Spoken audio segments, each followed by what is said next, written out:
Thank you, Bill. First, I'd like to thank the current and the past Board of Education for their dedication, commitment, their funding, and their commitment to not only this field, but all of the athletic projects that we've taken since the Mollenkopf project started many years ago to best support our students in the Warren City schools. I'd like to wish our girls an excellent season. Our opponents, I'm glad you guys are here for the first game at the new field. I hope you guys have an amazing day. You have beautiful weather. I'd like to thank our treasurer for making sure all of the financing is always in place to take care of our students. And I'd like to thank the community for all of their continued support in the Warren City schools. This event is about you guys, so I'd like to turn it back over to Mr. Nicholson, and let's get going. All right, once again, I want to thank the Salem Quakers for being here today. I hope you enjoy this as much as we're enjoying it. One last thing before we get started here. What Mr. Shire said, this is a special day. Young ladies, you've been waiting on this a long time. This field belongs to the past, present, and future players of Warren G. Harding High School. So you're playing for you, the past, and the future. Our goal is with this beautiful facility, our numbers of participation in softball will go up in the city of Warren. And to all of those that participated in the past, you know, we appreciate you, and I hope you come back and visit our new facility soon. Quick story, first time the girls got on the field a couple of weeks ago, they actually walked around the outfield. They didn't come into the infield. And I was like, you know, I could see their faces. It looked like Christmas Day. They were like, wow. And I'm like, look, they don't want to mess the third up. So guess what? You've been on it. You've had some scrimmages. This is your field. Today, open up your present, dig those cleats in, get them uniform dirty, and also mess those chalk lines up. So at this time, I'd like my 4 seniors to come out for the ribbon cutting ceremony.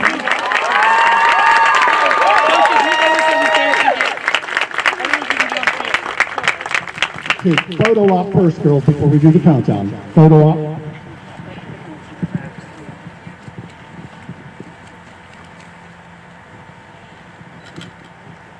I'd like to thank the media for coming out today. This is a great turnout. We appreciate you.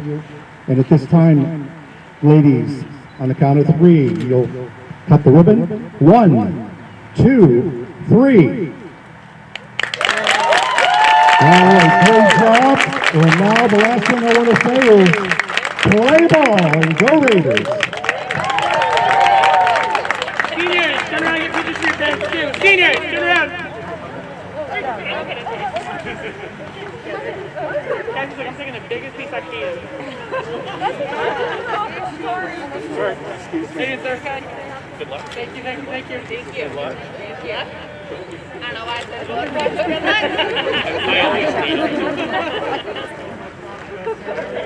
You guys got enough ribbon?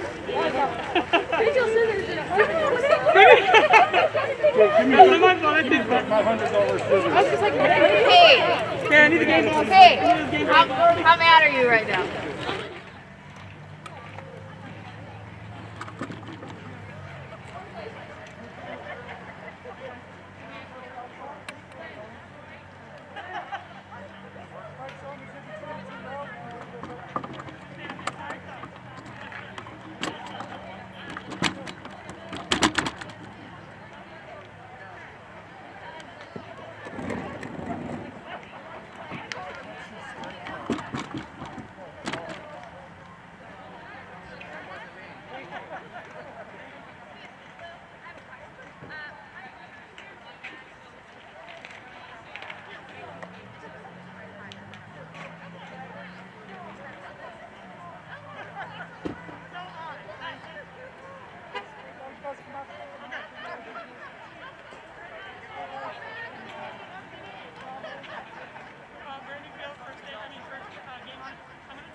Have 2 and 2.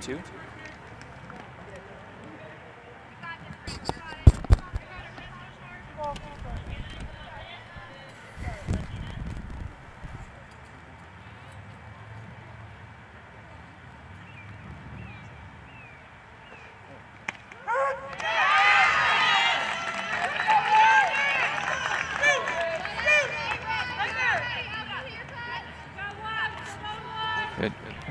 Steer strikes out the first batter. Nice start here for the senior.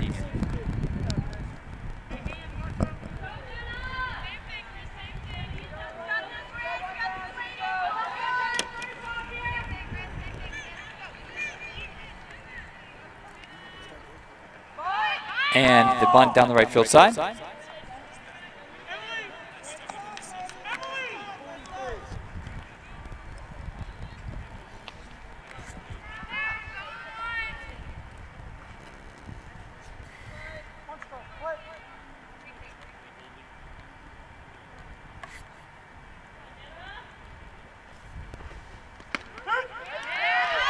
And another strike delivered by Steer here. Good start early on for the senior. Finding the zone a high percentage of the time.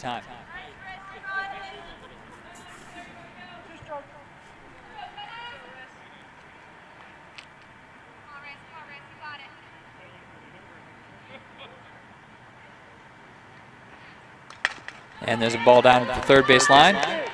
Ronan fires to first, gets the out. 2 down now in the top of the first for the Quakers. We are still working on some technical difficulties here. We will have multiple cameras here. We're just this is our first game with the new field too, so we're working out some we're ironing out some kinks. So just be patient with us, Raider fans and Quaker fans. This is right at the center, fielded cleanly at second, and a quick toss with a first. An easy 1-2-3 inning there for Steer to start. And if you could ask for a dream start for the Raiders on their new field, how about a 1-2-3 inning to get things going? Some of the pregame ceremony may have made it onto our feed. We were still working on a few issues there, but we did film the ceremony as well, and that will be posted within the next day or two, so you can see the ribbon cutting ceremony. It also is covered by many of the local stations, so feel free to tune in to, I'm pretty sure 21 was definitely here, but I think most local stations are here for the ceremony. So you may see that footage as well there.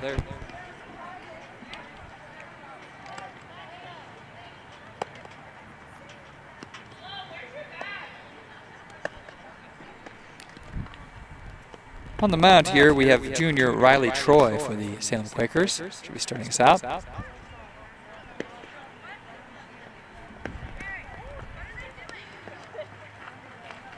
The Raiders will be leaning on the leadership of their 4 core seniors here: Marissa Steer, Kaylin Todd, Cassie Green, and Rachel Ronan. They'll be hoping to generate some power. Get off to a hot start.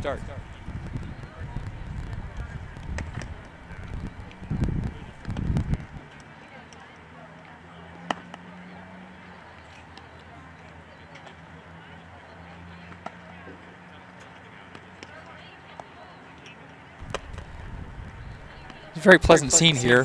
You can just, they kind of have the families kind of around the outside of the fence here lining up. You know, they're using the benches behind due to social distancing for the teams. So people brought out their lawn chairs, kind of got an old style game here going on. But there's nothing more wonderful than a beautiful softball game on a wonderful day to start the spring.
this.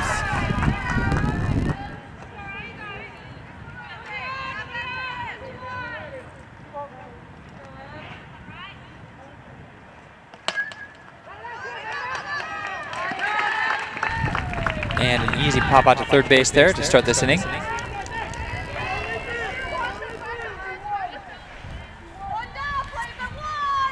Now up for the Raiders, senior number 24, Cassie Green.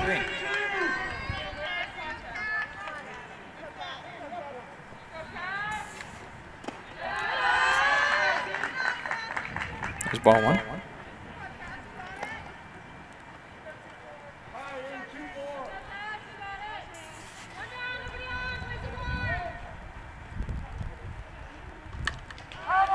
Fouled off there.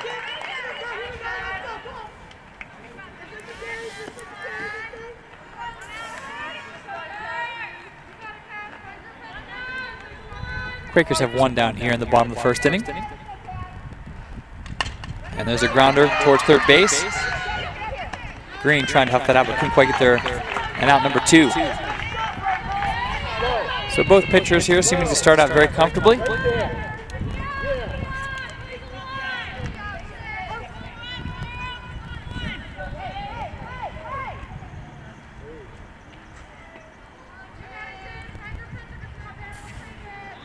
And he tries to lay down the bunt, but it's a pop-up and goes foul. Here for the Raiders, we have number 28, Chase Powell.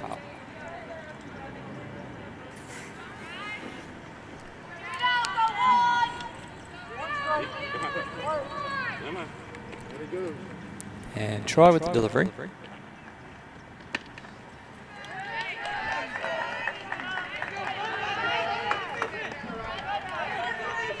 That is strike 2.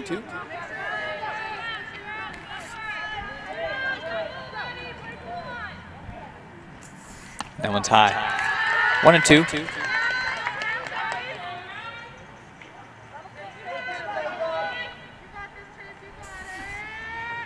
That one's also high.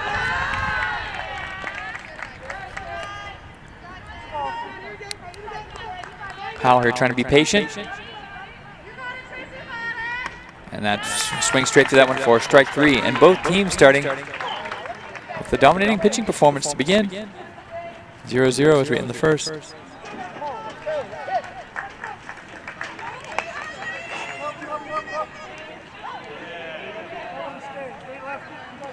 We hope if you're watching on WSCN, you're enjoying yourself. Please feel free to hit that subscribe button. If you'd like to follow all the softball and baseball action, we're also going to get some tennis in there too as well. So we should have a lot for you in this spring lineup as we wind down the 2020-21 school year.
And here's the pitch to start the second inning. Fouled off. Yeah, basically right in the corner of the end zone, home field, or home plate.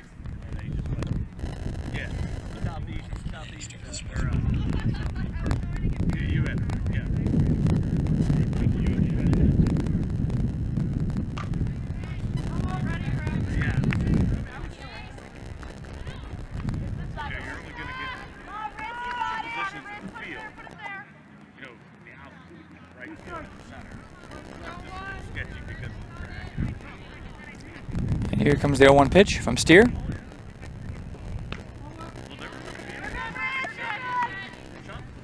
I apologize, that was the 0-2 pitch. It's now 1-2.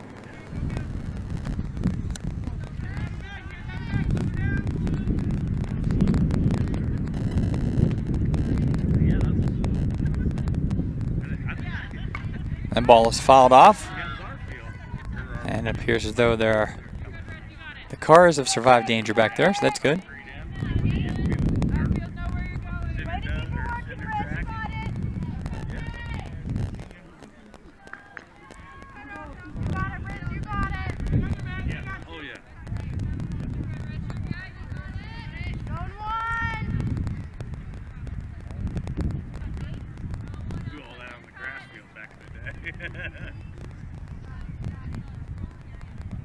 Senior delivers here. Nice swing, driven to center field. Fielded nicely there by number 17 for the Raiders, McKaylin Todd.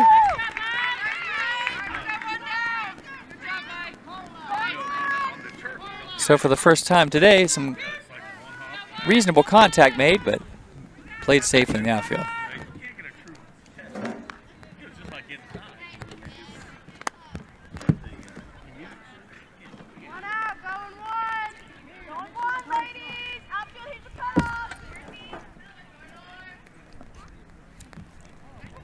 Here's the delivery. Slightly low on that.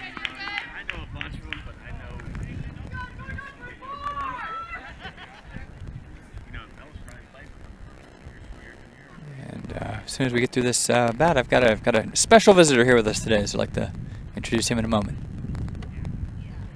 That one's a little bit low too.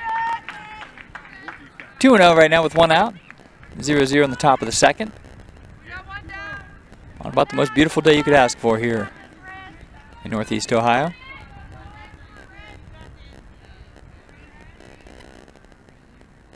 And the senior delivers. That one's high. And for the first time today, Steer struggling to find the zone a little bit, falling behind 3-0.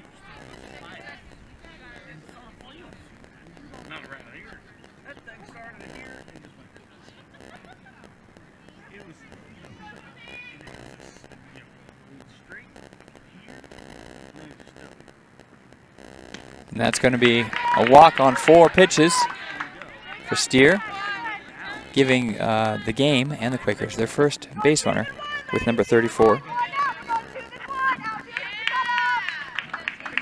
And that's Dorothy Moore. Now I'd like to welcome a well-known member of the Warren community, educational community here, Athletic Director Bill Nicholson. How you doing today, Bill? Hi, Fred. We've had a great opening today. Everything's gone well. The weather's unbelievable, and the ceremony went real well. We've got a huge turnout here by both teams, and it's just a beautiful sight here today. Yeah, you can't ask for anything better. I'm just sitting here like, wow, you could have drawn this up the first day here at the field. For better weather, it's just everyone seems to be really enjoying it. And we have a lefty here for the Quakers. This is grounded towards first. And she is out at first. However, they do advance the runner into scoring position.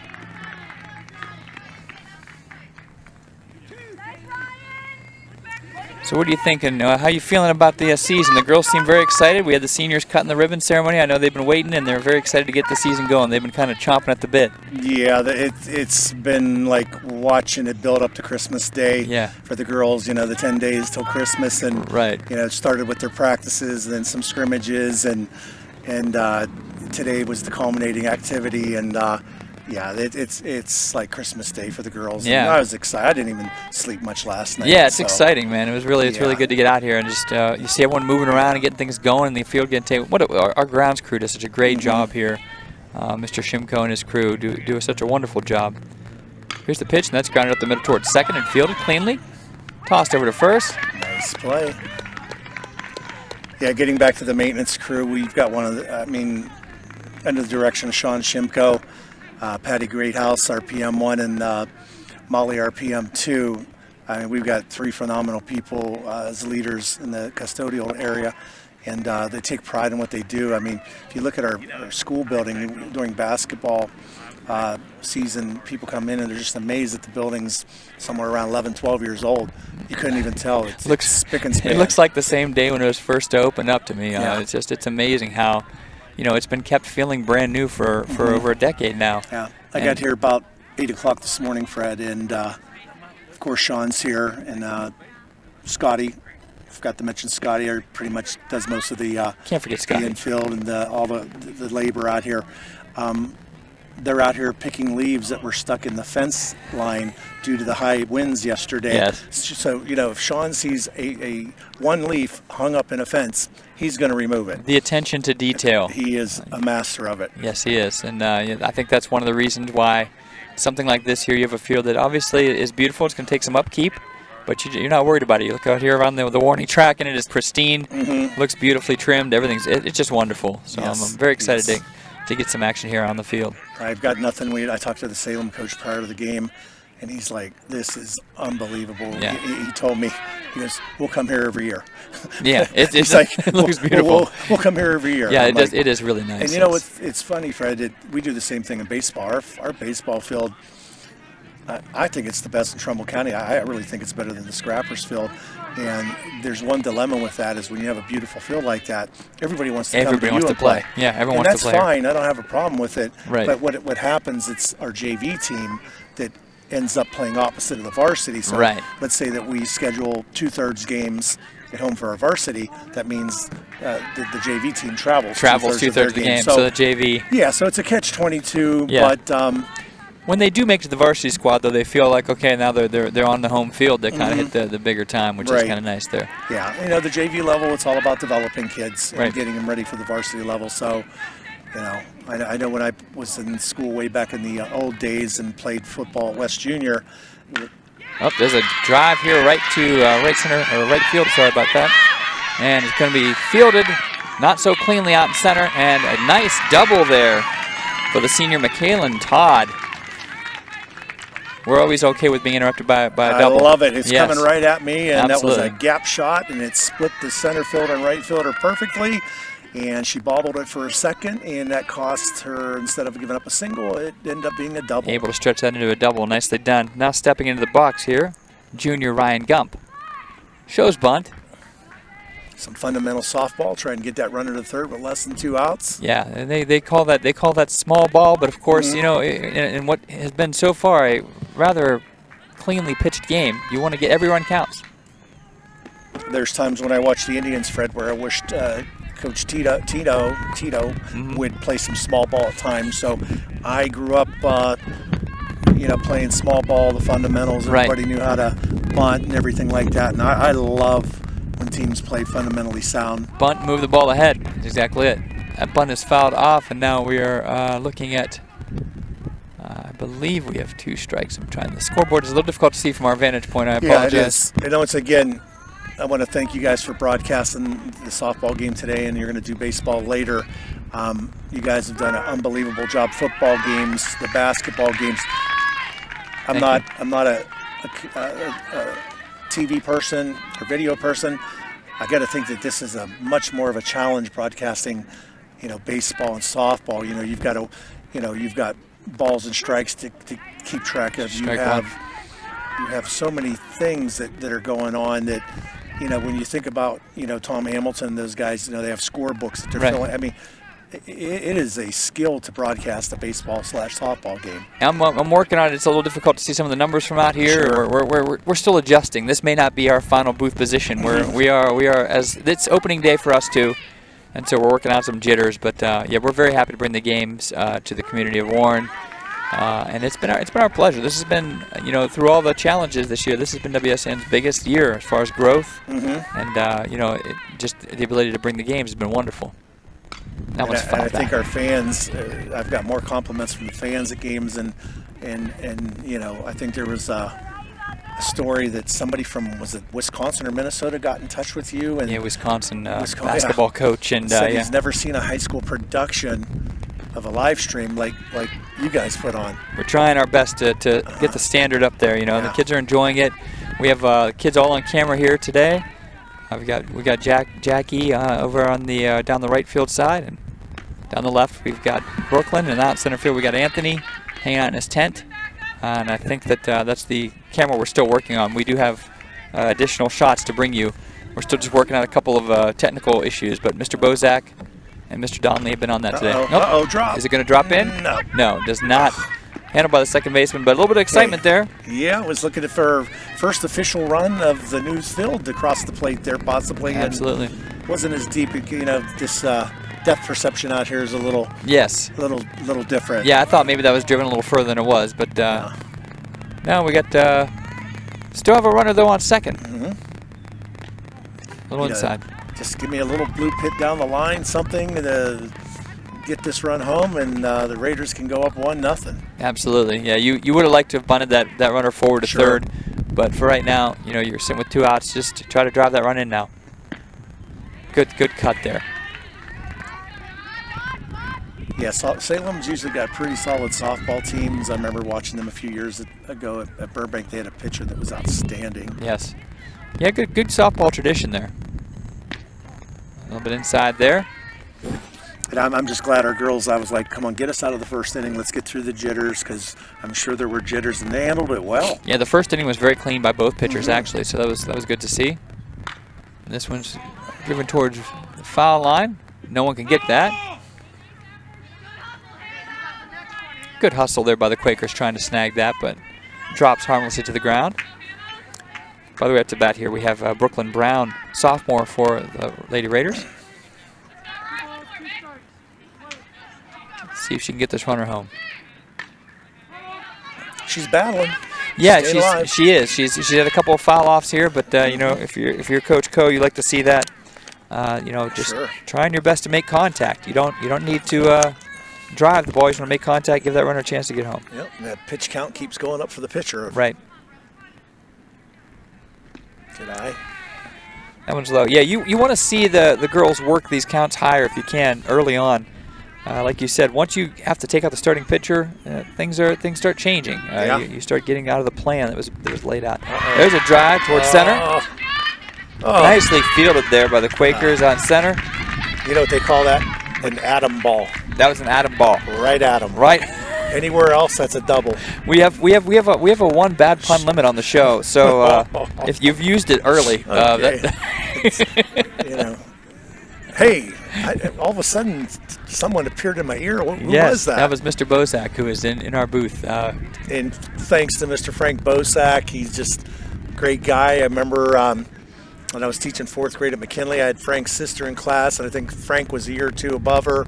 He might have been in 6th grade, and I've known Frank for a long time, and he's been a great asset to the Warren City Schools at what he does. I mean, every time he probably goes, oh, Lord, Nicholson's texting or emailing again about want Wi-Fi, this, that. But he's probably used to that by now from a lot of people. He always comes through. He does, yeah. He always comes through. And you know what? Guy puts in a lot of hours here, and he's dedicated to our school district in this city, and we appreciate Frank Bozak. We do, yeah. Yeah, I actually had Frank as a student in his senior year when I first took over WSCN, and I definitely leaned on him for knowledge, even at that young age. I was leaning on him for a lot of the knowledge of the technological side, and who knew that he'd be a great colleague and a great friend for years to come. So we are glad to have his talents. And you know what? It is so cool when you got kids and you see them come through elementary, middle, high school. We got kids now coming back. I got Garyana Bercini, that was an outstanding track kid. I think she played volleyball, basketball for sure. She's a teacher over at Jefferson now. Yep, she was also in WSCN as well. So we've got the Therian girl that was a great swimmer for us a few years back. She's now teaching, I believe, English language arts up at Lincoln. So it's nice seeing our kids come back. And there's a great shot towards left center. Hits the top of the fence. It was maybe 3 inches from going out. And that's a nice, solid contact there by number 17. That's Bella Brandt for the Salem Quakers. And if you look at the flag there, Fred, she hit that directly into the wing, I believe. She did. Yeah, she gave it a ride. I don't think that was. I don't think that was more than 2 or 3 inches from going out. I thought it was out. Yeah, I did too. See, I thought at one point, did it hit like the beam on the scoreboard and pop back in? I can't tell. I couldn't tell if it hit the beam or if it hit it was definitely close to going out. I don't think it did, because I was waiting for the umpires to come together. There's something. I think it just hit the top center. They're going to have a pinch runner. Right. Right now, of course, we are here at the top of the third. We have a runner on second base for the Quakers. No outs. Score is 0-0 here, tied up between the Quakers and the Raiders. We thank you for joining us at this opening game of the Raiders softball season. Delivery by Steer. Nice clean bunt there. It goes foul. And once again, you know, same thing that we did last inning. You know, they're looking at this game possibly being a low-scoring game, and the team that gets the first run that might hold up. So yeah. Salem's coming right back and bunting, and you know, that ball just had to be fouled by a few inches. It's very difficult where we're sitting to see how foul that was. Yeah, that was Lauren Barton, I believe, is here. Oh, nice lay down there. That's also foul. Yeah, some nice excuse me, some nice drag bunts, but yeah, not quite saying fair. Well, it'll be interesting to see if the coach gives her the green light to bunt again, or will she swing away. So much strategy in baseball. I know a lot sometimes baseball, softball, you know, people will say, "Oh, it's boring." But if you know the game and you've played the game, there's all kinds of stuff going on. Yeah, you know, it's mental that's going on. It's a chess match. Exactly. Out do you there throw in the over diamond. to first? Do you bunt? Do you hit and run? Do you know? Right. It's just, you know. And I think that's one of the things that, you know, and I said, you know, Tino earlier for the Indians about not doing some fundamental things, but he is a very good coach. Yeah, he knows the game for sure. He knows the game, but he does sometimes fall in love with the doubles and the long ball trying to. Yeah, there's times I think they're a men's softball team, and it's, you know, I think when Tommy and Bell and all them played at Ramirez, they were kind of a version of, you're not supposed to score 7-8 runs a night in baseball. No. So. No, that's exactly it. And you know, you want, if you get a clean pitching performance and you get a double or two in the game, just move the runners up. You can win a lot of games that way. Yeah, and I'll tell you what, I really think that us being able to get out earlier than usual with this magnificent march that we've had. Yes. And getting the girls out on the field has made the quality of play for a first game opener much better. For sure. Because when you're stuck in a gym and you take ground balls on a wooden floor, it's not the same. Yeah. You're limited. Yeah, I think being able to get out earlier than usual has made the quality of play so much better. We have a full count here at the plate with a runner on second. Quakers, the top of the third inning.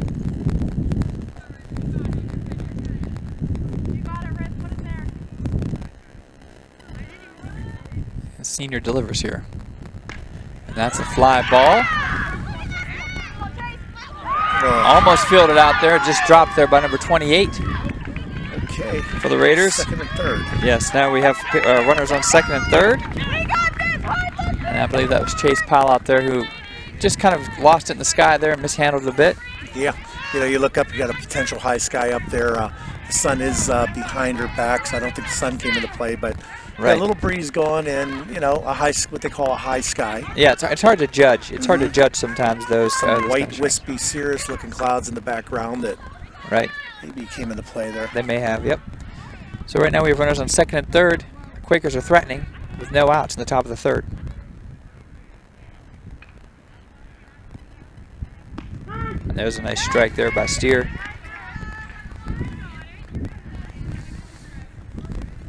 And you think if she could just get this one out and just calm down, maybe if she can get the punch out here, settle in a bit. Yeah, a strikeout would be huge, or, you know, a pop-up in the infield. Something that the runners have got to hold. Trying a bunt down the right side. That's a good move. That's a good play there. It's a very good move. I wasn't thinking of a bunt there, but like I said, I think, you know, both coaches are, you know, the first run is going to be critical in this game. So, you know, you only get a few opportunities perhaps. So when you get them, you better cash it in. 2 strikes. You're expecting the swing sign going now. You would think so. That's driven the pop up in the infield that I asked for. Nicely played there. There you go. You called that. You're like Kreskin. Yes. Well done. And nobody understands that reference, I don't think. That's okay, though. I know. Who's Kreskin. You know the Amazing Kreskin? Kreskin? You don't know Amazing Kreskin? Isn't that what Johnny Carson used to do back? To go downtown Warren back in the 60s to a place called Kresge's and see that? sodas and floats. And See, things. you're going back even before my time here. Mm-hmm. You know, even Listen. before my time. Listen, I born in '61, and boy, I used to get on my bike and drive to downtown Warren from the west side of Warren, and it was, the buses were running. What an unbelievable place! Yes. 70,000 people, I think, back then, and Yes. Oh, nice. there were no Down goes malls. back. The hub was the downtown area. Downtown area was the hub. Yeah. And just exciting place to be. I mean, the parades that we had, the amount of people. Right. I tell people I wouldn't change anything. Right. Where I lived and the town I grew up in. And it's still a great place. Yeah, it's been really nice because some of the businesses that opened up over the past few years in downtown kind of Yes. revitalizing. It is making a comeback. Yeah, the downtown Warren area. It's been great to see. It's good for the community, and it's just good to keep the people here. Yep. That's what you want. We've got some people in the community. They're making huge investments in properties. Right. And It's fouled back. and they've also been involved with the schools, and we appreciate Right what now they we do have for one us. out. Yes, we do. They pop up. Yep. Yep. Right now we have one out. And there's runners on second and third. Yep. We've got an 0-2 count. Steer trying to get the second out here. So we could use the strikeout. Yeah, minimize the damage here. Nice. Wanted to go fishing there, but she held off. Right. Once again, the strategy. A lot of people look at that and go, "Oh, that was the thing. That was a bad pitch." No, that's what you wanted to do. Yeah, it's you don't want to throw one right down the middle. No, not you if want you not if you you have the ability to put it where you want. make them chase a little bit. Make them chase a little bit. We got runners on second and third for the Quakers. This is a drive towards center field. A nice play that time by Powell. Snags it. There you gets go. to the cutoff. That's a nice field out there. Great job. I know Cover she's some ground. Yeah, I know she's upset about the first one, but that was a great play over the shoulder there. If we Nice get out of snag. here with just one run given up, that's okay. Right. They minimize the damage. So the Quakers able to score their first Right. run. Now, in baseball, softball, we always talk about those 2-out hits are the ones that hurt the most. So here's where it'd be nice to, get this last out and get off the field. Quakers have a runner on second base right now. And pitch number one is a little bit high, I believe. Moving the count to 1-0. So the boys have Liberty rolling in today, too. That'll be fun to see as well. Yep, 1 o'clock. And Fred, this is what we envisioned. Boys games going on at the same time as the girls games, and, Right. and sometimes we're going to have a track meet going on at the same time, and it's going to be, there's a lot of people on this campus right now. Yeah, that's exactly I'm looking it. at the parking lot over there, and I'm like, that's a lot of cars. And the one thing that scares me, I think anybody that's been involved with baseball games here, you kind of park your car kind of a little further away, because those hard balls, Yeah, when they're that's- fouled off, they travel a little further, and they do some pretty good damage. So Yes, I'm a little nervous seeing all those cars over there going, oh boy. I was talking with one of my students today, and he was asking, as he was getting ready to, he was asking, do you think I parked in the right spot? I said, I don't know if when Yeah. you're parking near a softball or baseball field, if it's ever the right spot. Tell them to watch where the athletic director would park. And Go there. yes. Not a bad Yeah. tip. Come on, let's get out of this inning here. It's a solid line Play at the drive. plate, Yep. possibly. Going home. Going to be close. She cut it. Cut it Okay. off. All right, now we're talking about that 2-out hit. That's a big hit, for the Quakers, and those are the ones that we got a glove on it. Right, So, right. I think that was senior Cassie Green trying to make that play, but that was a scorcher. Yeah, she hit it well. Now we have 2 outs with a runner on first base for the Quakers. Solid contact there to give the Quakers a 2-0. I'm getting nervous. Our brand new scoreboard. I've got an operator in the dugout, and I think they didn't put that second point up. Oh, there it goes. There it goes. See, don't be nervous. You Little got delay. trying to fires it towards second. It's over the second baseman's head, Possible play at third. Ugh. and that runner is able to move all the way to third on that. All right, we really like to get this batter out here and get back to the dugout. Right. We gotta stop this potential. What do they say? No crooked numbers. Right, Put up no them crooked numbers. No crooked numbers. That's right. Yeah, you just got to stop the bleeding here a little bit now. It's 2-0. Still a close game. Yeah. But you don't want to fall too far behind here, especially when the Quakers pitching has looked so this solid. is interesting. Salem coach is going to put in a pinch runner here, and You know, he's even, once again, we talked about the importance of the first run, the importance of the second run. Right. He now feels that there's a potential pass ball, that this young lady that's now on third, maybe a little more speedier than the other person that was there, that she could be the difference in a pass ball at scoring. I believe this is Savannah Schaff who they just put in here on third.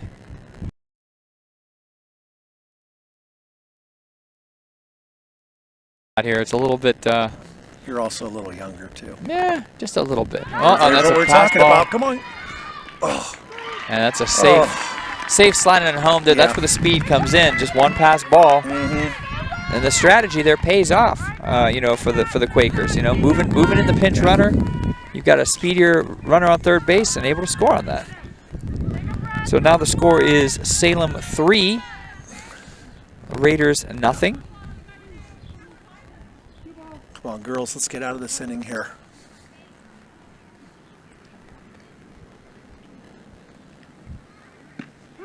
Bases are now empty. She's on the ball well. I mean, yeah, she is. You know, the shortstop just, you know, a little out of range on the hit to put them up 2-0, and you know the first out that possibly could have been an out was just kind of misplayed a little bit. There's a few factors involved in that play, but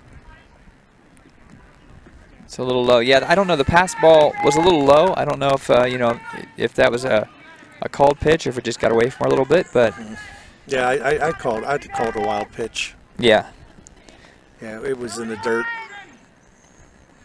I'll tell you, the beauty of this field is not a whole lot of bad bounces out there. No, it's going to play pretty true at this point. It's a bit high. Working the count of belief too. Oh, I'm sorry, that was a walk. I apologize once again. Struggling to look at the scoreboard here.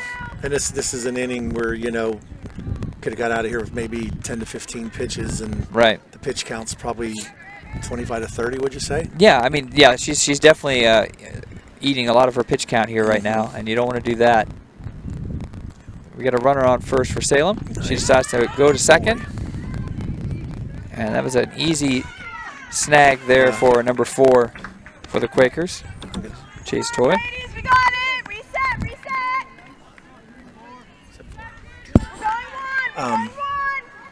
You know, I looked at that. I thought that ball was right at the knees there. Yeah. I thought it was a good pitch. Yeah, I thought so too.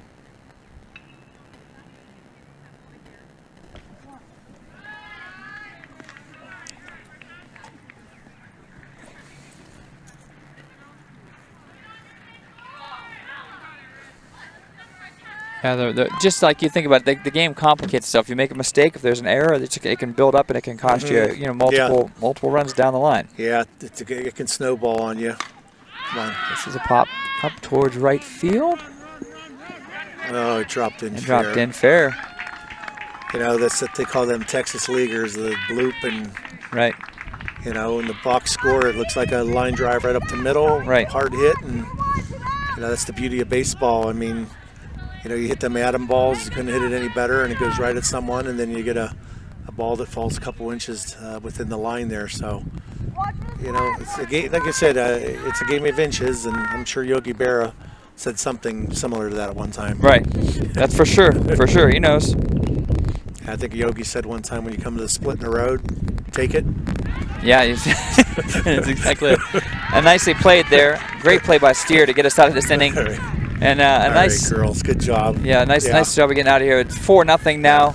Got a bit of an uphill battle. For the Lady Raiders. You know what? You know, like I said, it's early. You know, the nerves they should be done with those now.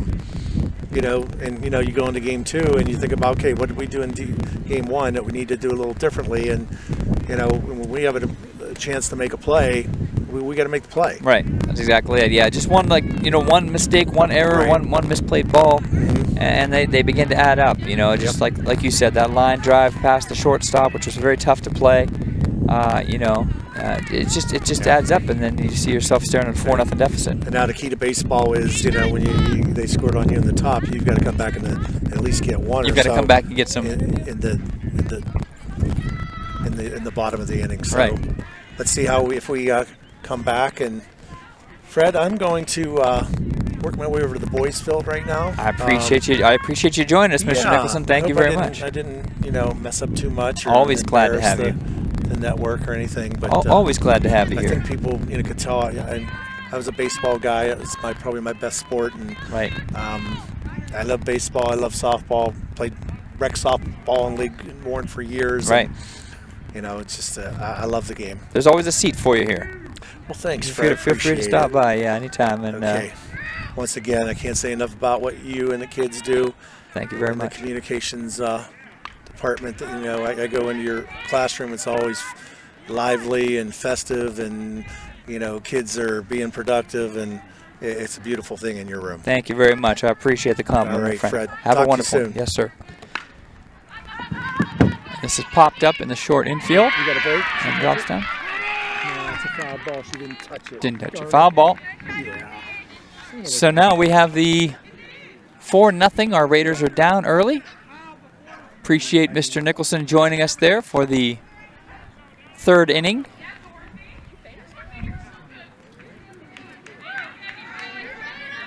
Is the bottom of the 3rd inning right now with our Raiders currently down 4-0.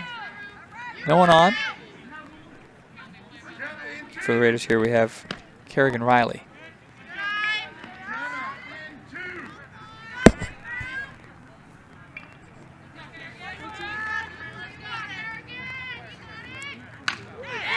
There's a solid strike down the left center. Cleanly fielded. They're going to hold her to a single base on this, but a nice contact there to start the inning for Kerrigan for the Raiders. She's now on first.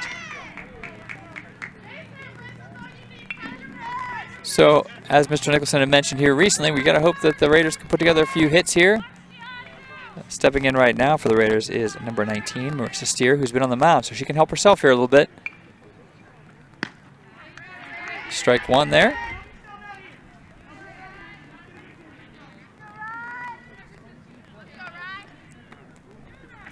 Four nothing feels like a big deficit, but if you just get a couple base runners to start an inning, it can open the floodgates a little bit on the scoring. And the Quakers, they're trying to catch Riley off first base, but not able to do so. And ahead here, 0-2. And that one's outside.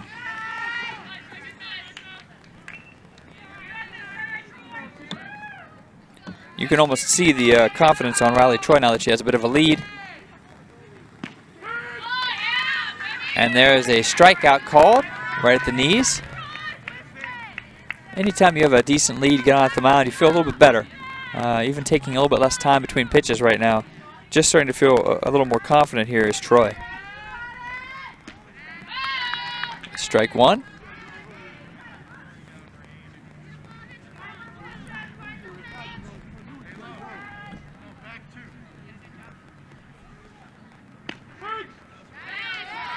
And that's strike two called.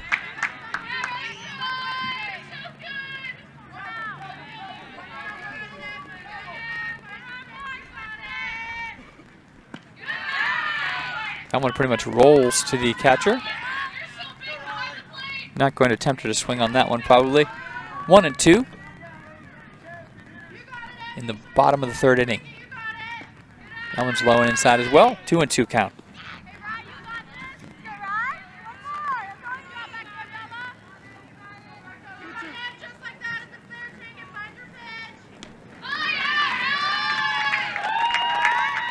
And we have another strikeout there for the Raiders.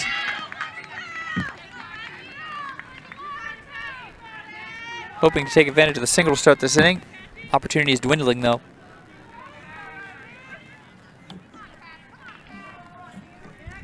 Troy delivers. Low and inside for ball one.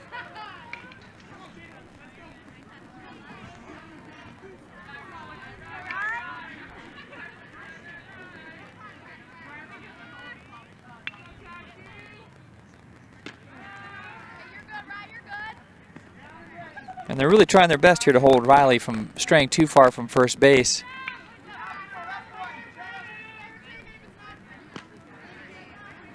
That one's high in the zone, but swung on. Got a count of 2-1 here.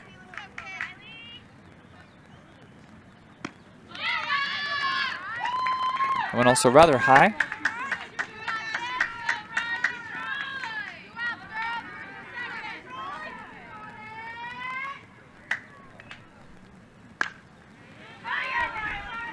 That's a foul ball. Hitting the metal bleachers behind home plate here. Count is 2-2. At the plate for the Raiders here, I believe this is Cassie Green. I'm struggling to see the numbers from center field, and I apologize for that. And swung on a miss. And after a single to start the inning, able to quickly calm down, Riley Troy is able to get 3 outs in a row and leave the Raiders sitting scoreless, 4-0.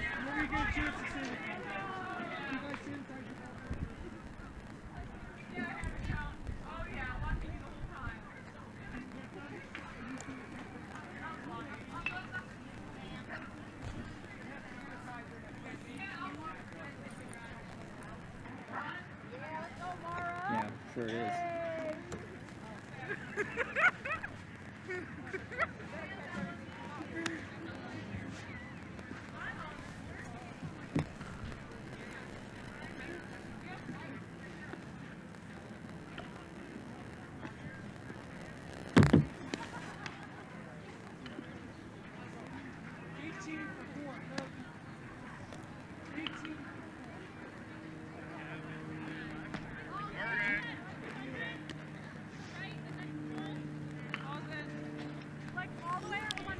Yeah, it's definitely a full-time job.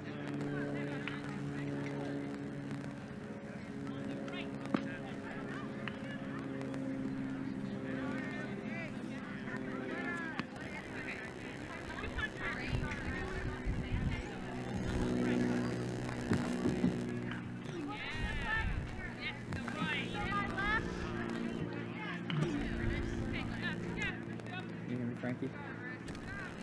Can you hear me? Okay, cool. It's switched. It's over on the right side. Strange. Okay, yeah. Oh, sorry. All right, here's the pitch. And fouled back.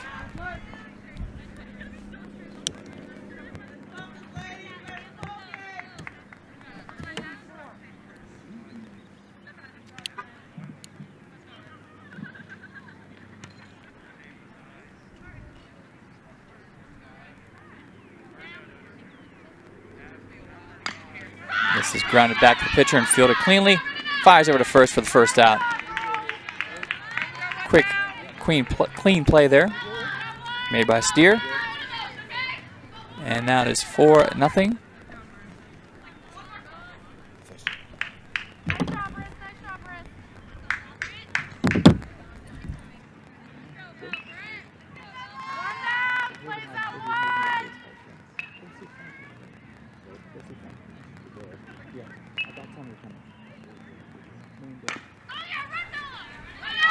And there's a ground ball towards third, and she's going to beat out the throw at first. And the Quakers now have a runner, Bella Brandt. Actually, the most impressive thing here is a lot of the damage offensively is done by some of the younger players for the Salem Quakers. Brandt here is a freshman, and able to chase that one down. A couple of the RBI singles that got them in earlier were also freshmen.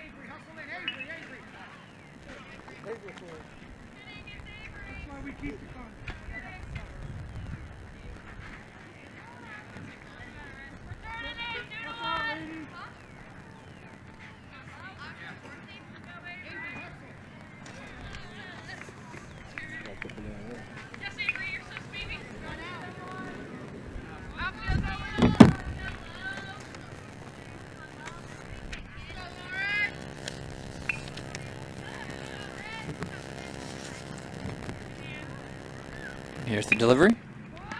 Bunt laid down. Foul ball on the third base line.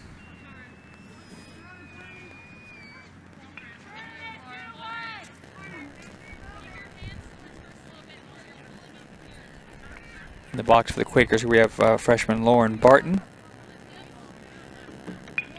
As I said, the freshmen for the Quakers have had some magic here so far.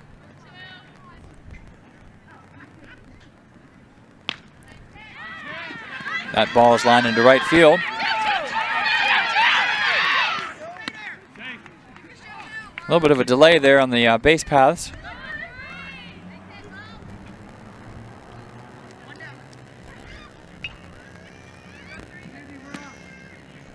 I may have misspoke earlier. This looks like it's number 16 for the Quakers that's on second base. It's Avery Carr, I believe. I apologize if I make any mistakes on the names today.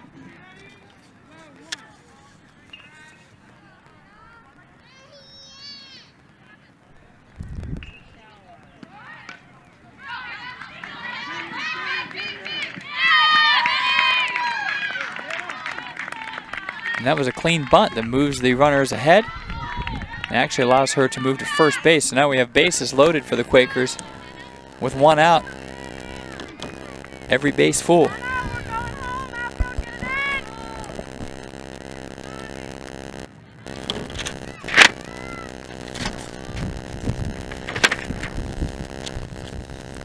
Wind is kicking up a bit here, starting to blow some of our rosters around, but I was able to make a nice play myself out here. There's the delivery. And that's it towards third base. Going home with it.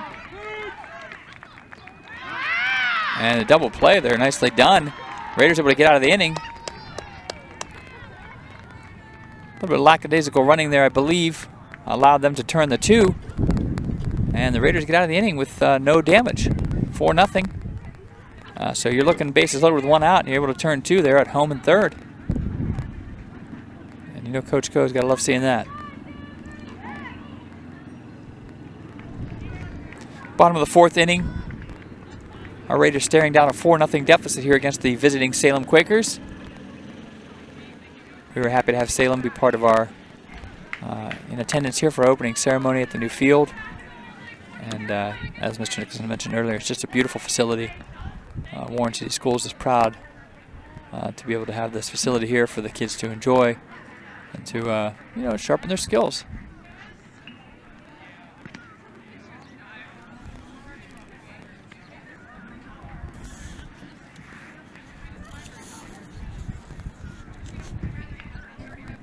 And it looks as though Junior Troy will stay in here for the Quakers. She's been very solid so far, only allowing a couple hits.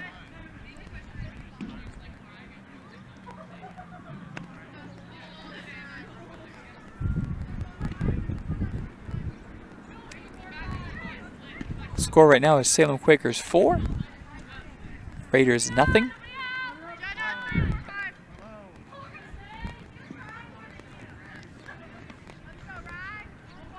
As we head to the bottom of the 4th inning.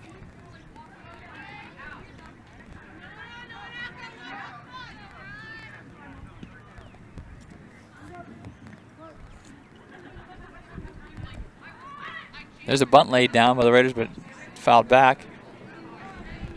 This is Chase Powell here for the Raiders, freshman.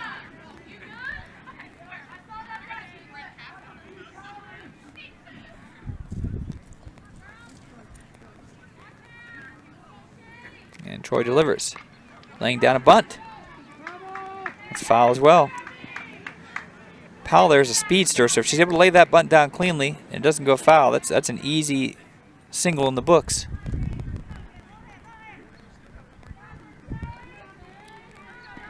But she's now looking at an 0-2 count, so she's got to be selective. Able to chase that off.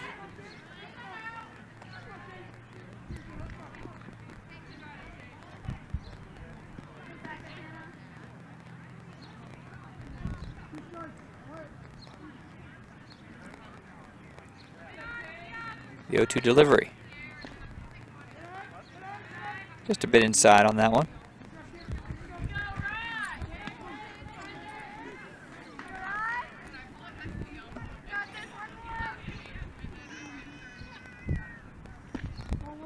That one's barely low there, moving to 2-2. Good eye there by Powell. Some of the Quaker fans nearby thought that was a strike. It was close, for sure. It's a pop up and it goes foul, harmlessly. Still 2-2. So at least Powell, who fell behind early, is able to work the count a bit.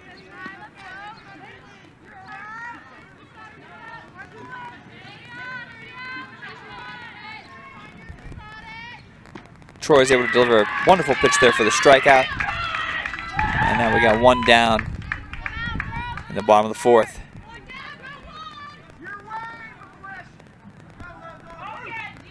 Senior McKaylin Todd now stepping in for the Warren Harding Raiders. One's high, but no runners on base, no damage done.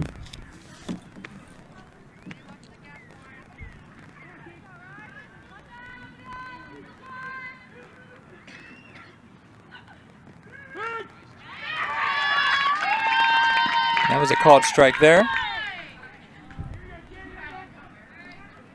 Count is 1-1.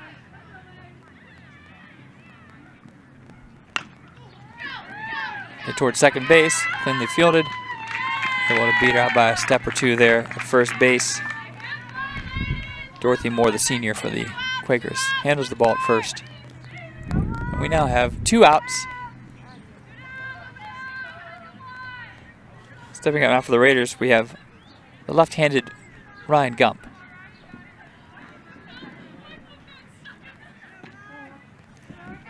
Ball's outside.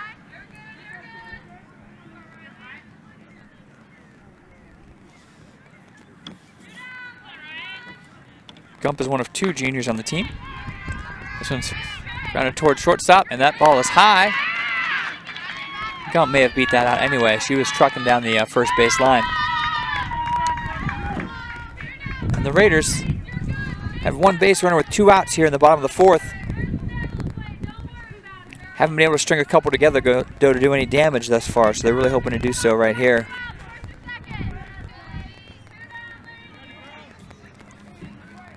This is Gilrone at the plate. And that ball gets away from the catcher. And Gump is able to move to second, so into scoring position now with 2 outs.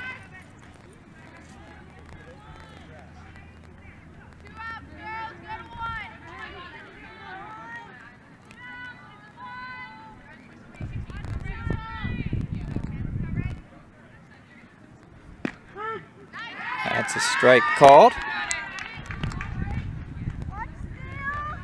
Count is 1-1 right now.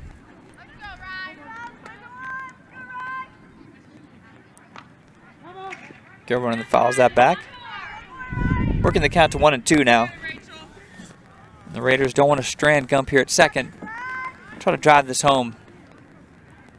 Sometimes just getting that 1 on the scoreboard is the thing that gets you going. It's popped up down the right field line and goes behind the dugout. Count is still 1-2. After every foul ball back there, people check their cars.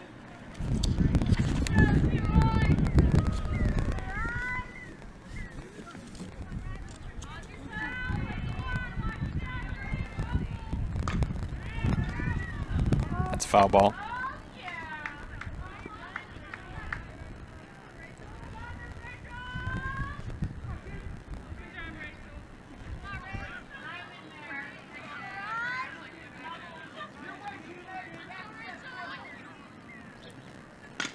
Delivery's grounded towards the shortstop.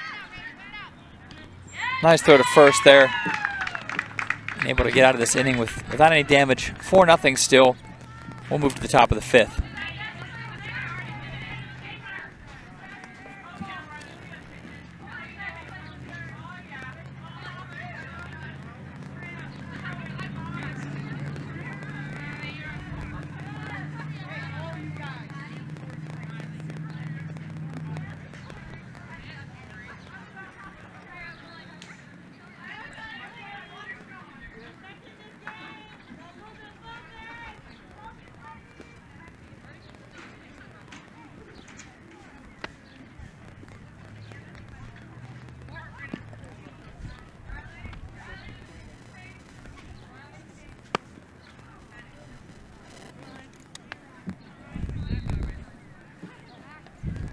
And as Mr. Nicholson mentioned earlier, we have some more people kind of funneling in now as we're getting closer to the Raiders game here. It's supposed to start at 1 o'clock, the Raiders baseball game.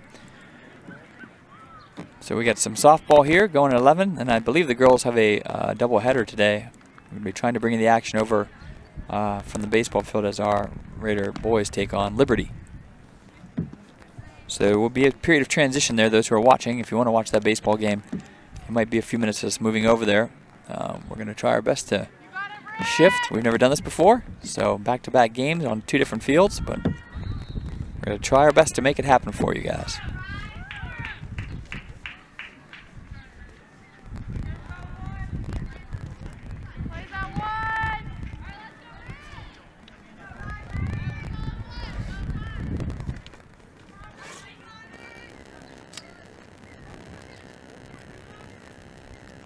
Here's the pitch.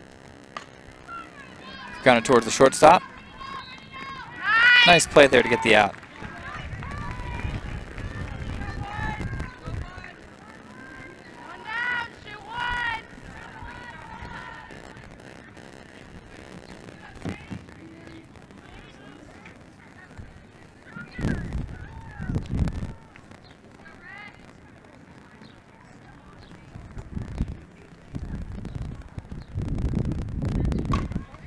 This is hit towards right field. Nicely fielded there. Right towards Mara Ingram, freshman. Great play by Ingram out there.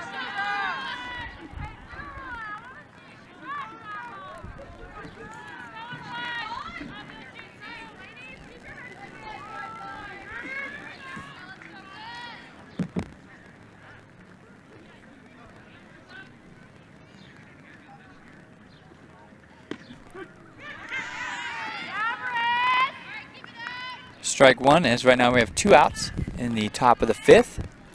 Our Raiders down.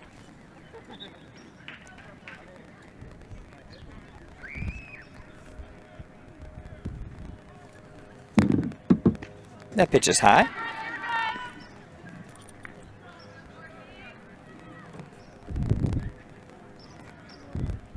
Like to welcome to the booth now, junior Anthony Pavlis has joined me. How you doing there, Anthony? How are you? Pretty good. Good, wonderful. Beautiful day out, isn't it?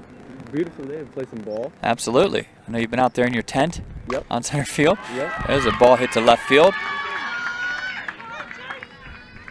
Friendly field holder, just a single there. That was number 34 for the Quakers. That's Dorothy Moore, the senior. I believe that's Moore's second hit of the day.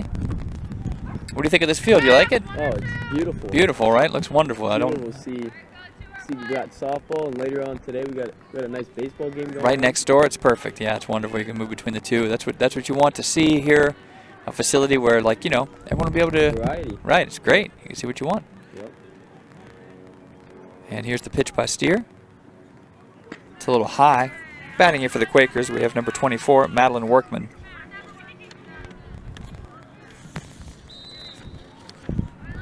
Maybe Raiders trying to get back in this ball game. Absolutely, yeah. They just Mr. Nicholson was with us here when we were talking about how kind of, you know, once you get the floodgates open a little bit, it's easy to let a couple runs get away from you. That ball is low, and that's going to allow Dorothy Moore to move to second base. Watch out there, Mr. Pavlis. These rosters are blowing around a little bit. Yeah.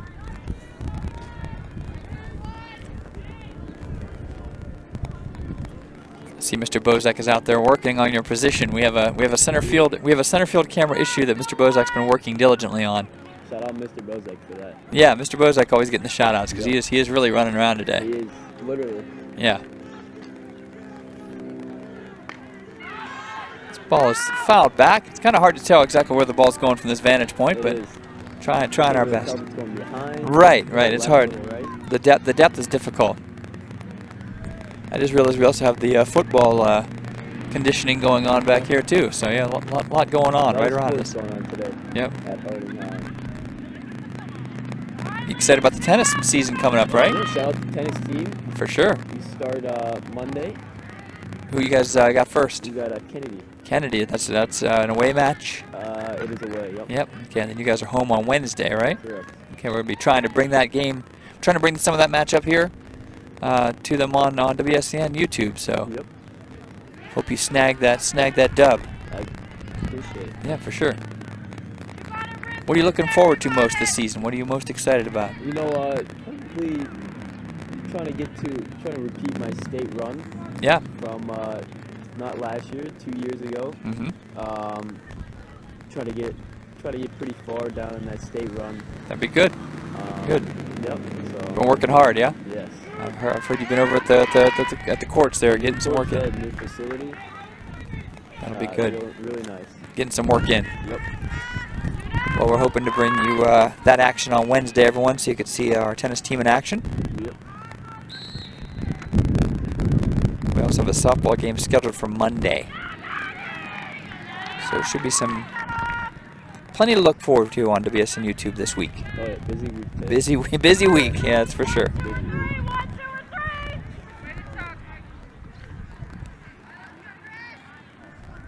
You know, the Raiders are getting some hits in. They can't string them. Be consistent with it. Yeah, can't string them together. That's the thing. That's exactly it. That's, you know, there was a misfielded ball for the, you know, when the Quakers were up, and they were able to kind of expand that into multiple runs, and the Raiders haven't got anything going. Quakers have a runner here on first. Good pitch there, then. This is Steer. Yes, Steers actually pitched a very solid game. She's been throwing a lot of strikes. Yeah, she has been. She was just capitalizing on them. Right. They've had a couple that just, you know, there was a couple down the left field line here, got away, but there's a bunt. Really good placement on that bunt. That was. That's the small ball that Mr. Nicholson and I were getting to talk about earlier. That bunt was laid down there by number 23, Sammy Moore. Really good job getting that running the scoring position. Right. We now have bases loaded with 2 outs. Big out here is the Raiders. Yeah, you know, 4-0 is not insurmountable by any means, but you don't want to let this gap widen anymore. Yep. That's not what you want as we get later in the game. Top of the 5th here. Plenty of time. Oh yeah, plenty of time left, but you want to try to have no damage this inning if you can. Yep.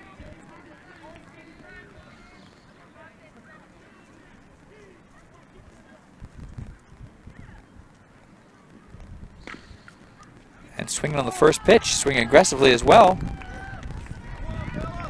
Bella Brandt. Number 17. Actually, the inning where they scored a lot of runs, a lot of the freshmen were able to contribute to those. Mr. Brandt almost hit a home run over here. Yeah, it's like there was like 2 inches below the top of the fence. Yes, Bella's definitely had some solid contact, and even there she was swinging aggressively. Yep. Steer delivers. Healthy cut there, but now down 0-2. While we were getting a battery switch, you were able to kind of come over and enjoy the broadcast position. So it's good to have you here. Good to be here.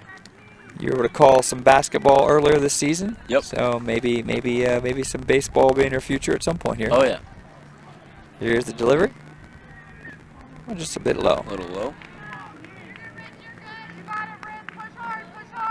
Good thing about here, the Raiders can go anywhere to get that out. 2 outs. 2 outs. You're not really worried about that. You just want to get if you get the K, you want to just keep a nice ground out. Nice ground ball. But as you mentioned earlier, Brandt's got the power. Oh yeah. And there's a big cut strikeout there by Steer. And the Quakers strand 3. It's a good hold there by the Lady Raiders. It is. Now, if you're Coach Co, you're hoping they come out here in the bottom of the 5th. Come out swinging.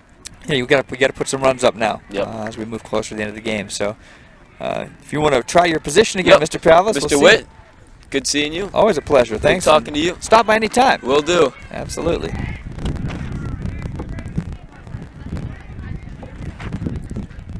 Yes, we have a bunch of visitors running in and out here on the booth today, which is good.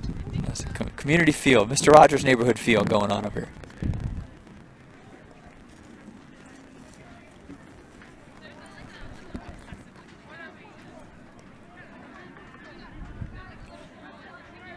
If you're Coach Co, you want the Raiders to be a little more patient here early in the count. You know, I feel as though right now Riley Troy is on cruise control. You got to make her a little bit uncomfortable. And, you know, just staying patient, waiting for the right pitch.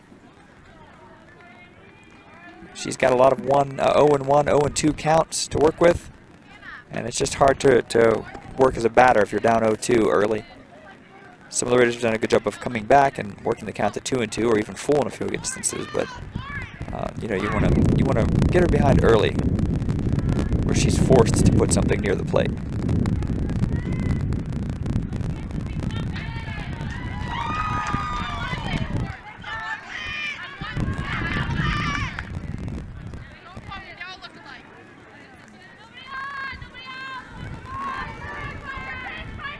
And there's the pitch. Swing and a miss there.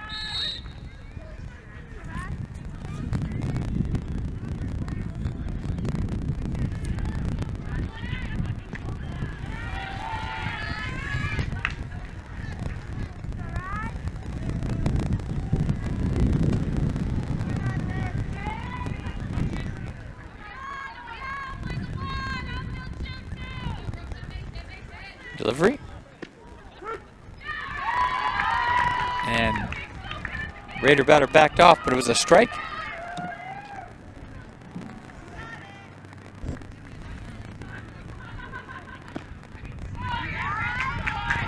And quickly up now, 1-2. Well, actually, the scoreboard was incorrect. That's actually the final strike there. I thought that might have been a little erroneous.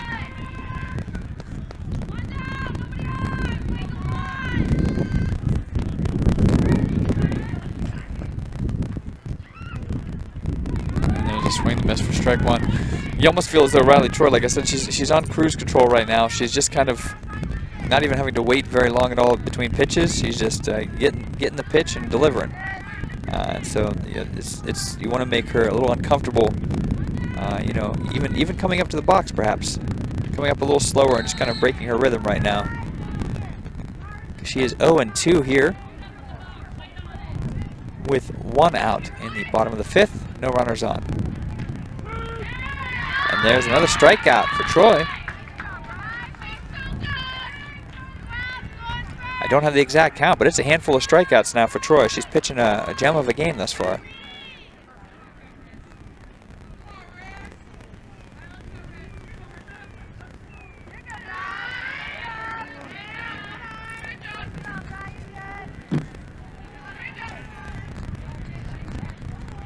Batting here for the Raiders is number 19, Steer.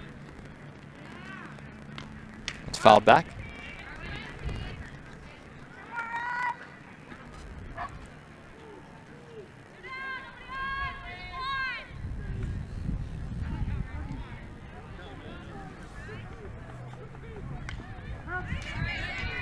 That one's fouled back as well.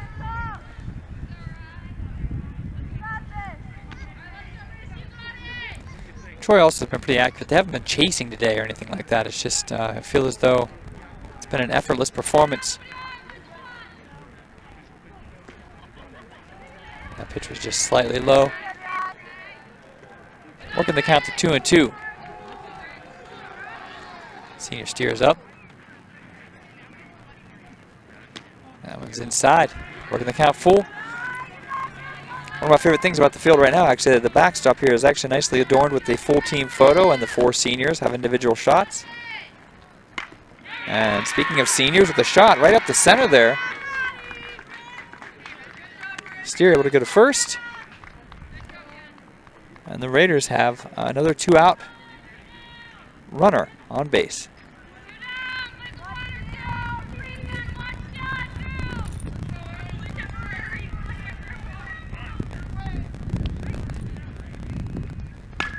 And Trista's able to loop this into right, and it drops down and gets behind the right fielder. And that is going to move runners to second and third. Nice contact there by number 8, Emily Trissler for the Raiders, sliding in. And out here in right field, we had number 2, Lauren Barton, who just misfielded that a bit, got behind her. Center fielder came over to try and help back her up, but by that point she'd recovered. And now the Raiders have a chance with runners on second and third to do some damage here, put some runs on the board. That one's low. For strike one, we got senior Cassie Green.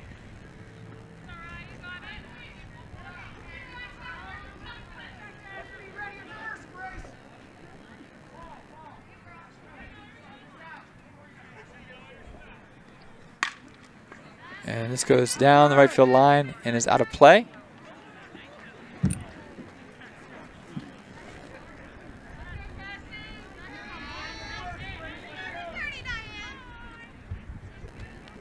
Green steps in.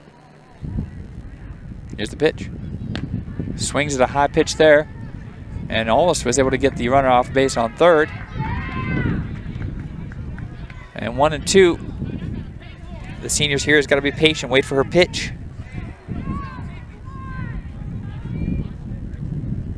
Delivery. And that one high as well. Green swings through it.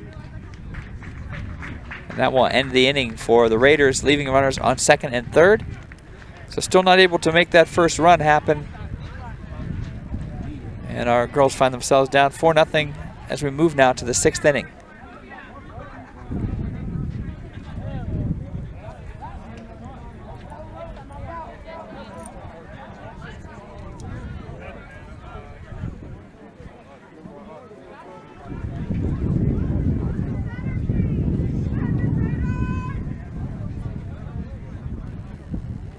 We thank you again for joining us for WSCN's broadcast of our girls' first softball game here at our new field as they take on the Salem Quakers. Girls are down 4-0 as we start the top of the 6th. Feel free to chat here on the YouTube. Feel free to subscribe. Don't be afraid to share. Tell people about what we're doing here. We have several students running the cameras and working the switcher back in our room, so it's a student production, and we're happy to bring it to you. At the conclusion of this game, we will move over to the boys' field. We will be trying to bring you the, hopefully, first pitch. I don't know how close the games are going to be together, so this may be a bit of a challenge. We're going to see, depending on how the rest of this game goes. But the boys are hosting the Liberty Leopards.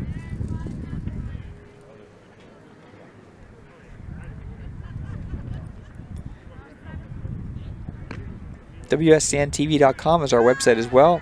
We have a live stream usually there at the top of the page for you whenever we bring you events. But the best way is to subscribe, and you can hit the bell so that you know when we are going live with all the Raider action in the spring sports. Steer will deliver to start the 6th.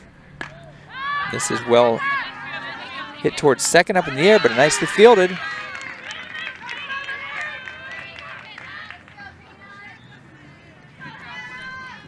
Clean fielding there by Trissler at second base.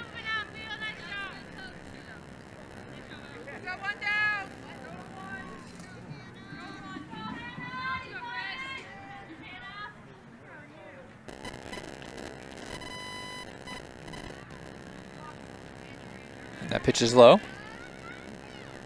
1 out here in the top of the 6th.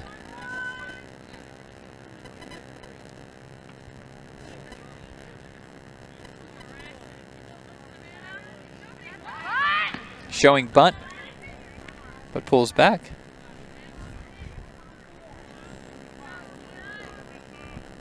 You got it, Red. 1 down, go 1.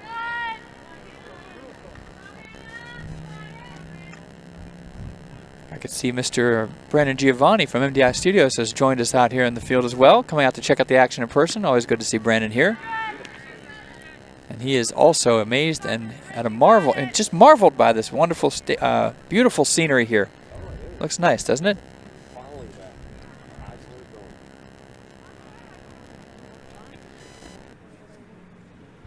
We got a 3-0 count here with 1 out.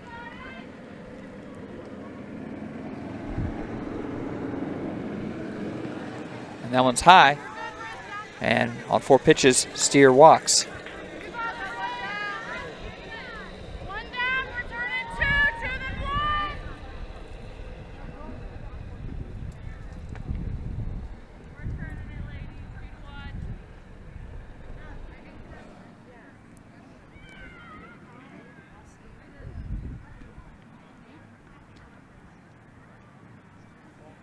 A little bit of discussion going on here between the third base coach for the Quakers and their batter, as they have a runner on first with 1 out.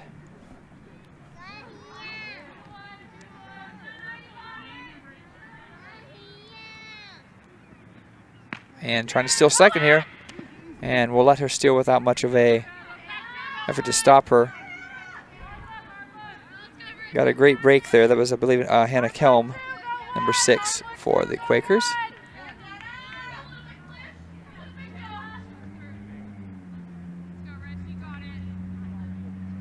I believe that's number 6, yes, it's Kelm. Foul bunt there.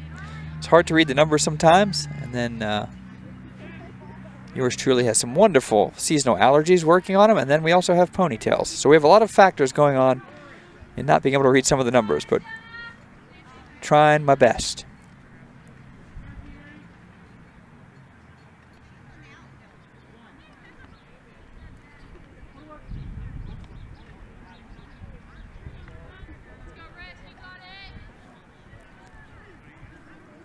The 1-1. That's low. Will allow the runner to move to third. And Steer, for the first time, is really struggling a little bit with control. Down 2-1. Hopefully she's able to gather herself here with 1 out.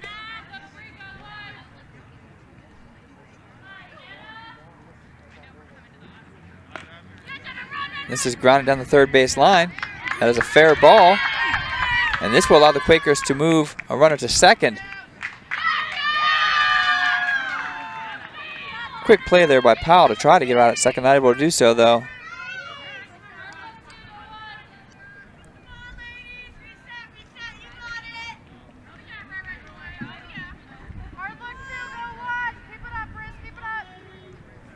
And the Raiders are now down 5-0 in the top of the 6th.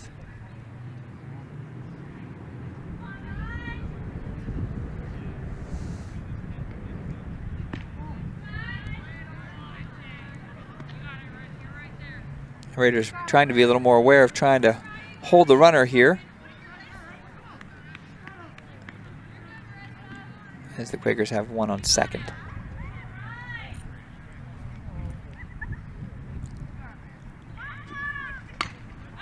And this is hit up down the right field line, and that lands foul. No one was able to get to it, but unlike the blooper earlier that cost the Raiders a run, this does not do any damage on the scoreboard.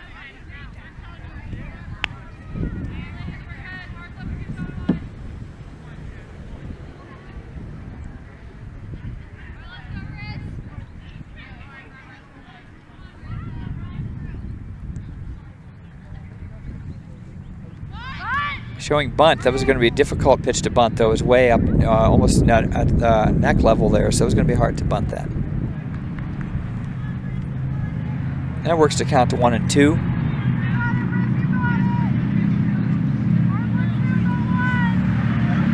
See if Steer tries to bring the heat below this Buyer to get the strikeout.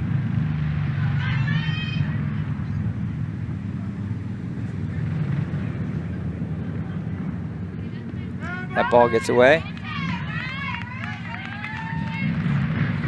And we have a runner now on first and second.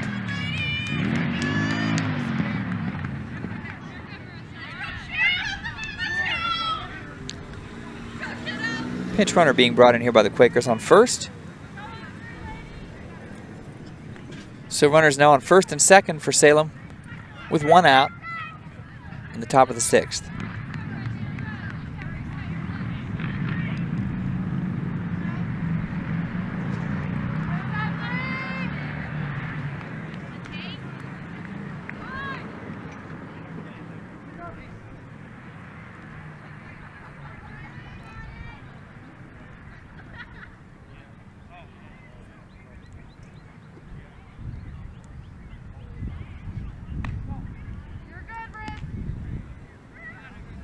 A little high. Steer's pitch count's got to be getting up there a little bit.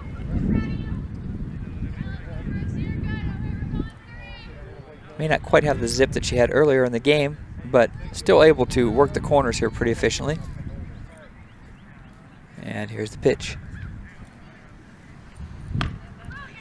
This is hit towards the second base. Nice play, but not able to make the play there, and tries to throw it towards first. And a run comes across the plate for the Quakers.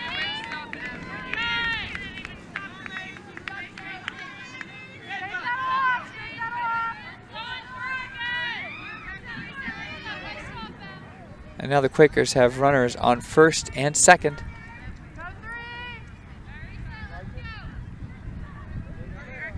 The score is 6-0. Salem. Steer delivers. That one's low.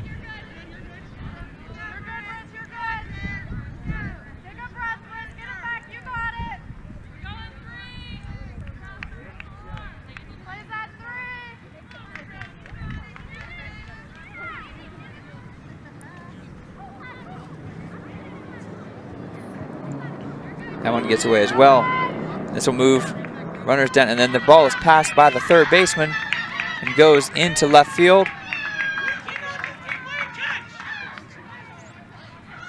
And that moves the runner for the Quakers up to third, and another scores.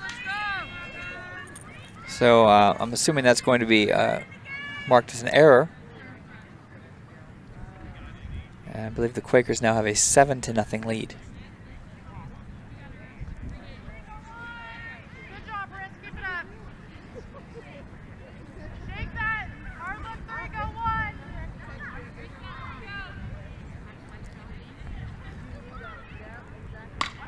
Nice contact there. And that's off the center field fence. Gonna drive another runner in.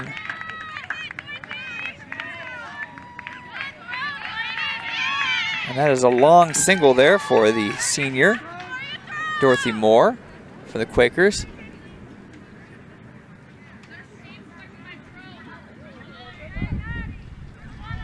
The score is now 8-0. I believe our scoreboard is not correct right now. I think they're working on it behind home plate right now.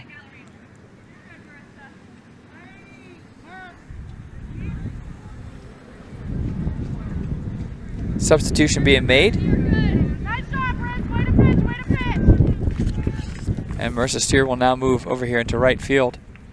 You want your mask on? I can run it in.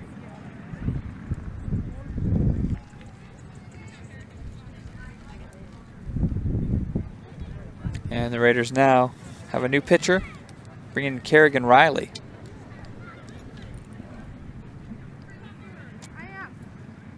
We have to social distance though. Actually, I'm just gonna put my mask on. Yeah, we can see the I know you baseball don't, games. but huh? This game's going.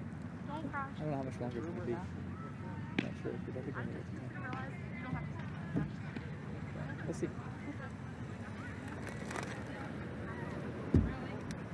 You brought your drink. Good idea.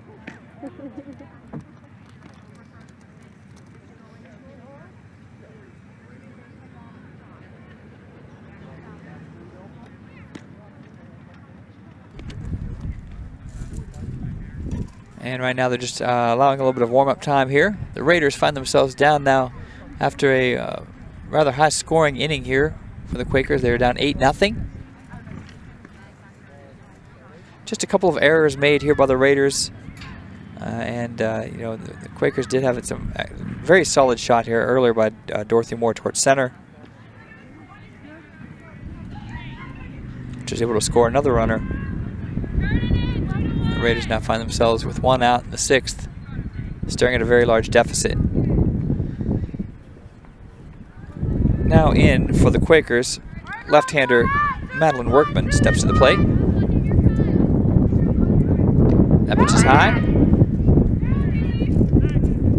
Safe at second there. They put in a pinch runner here for the Quakers. It's Kaylee Carlisle. Now on second. I'm sure you can tell by my mic that the wind is kicking up a little bit here.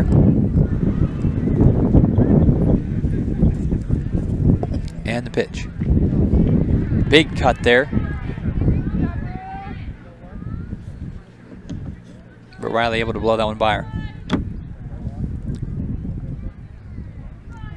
1-1. Runner on second for the Quakers.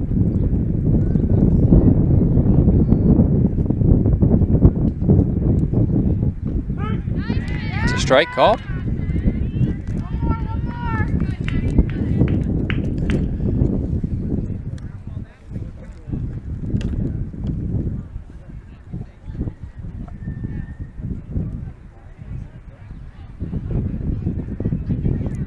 And here comes the 1-2 pitch from Riley. And that's a called strike. Nice pitch there from the sophomore on the mound.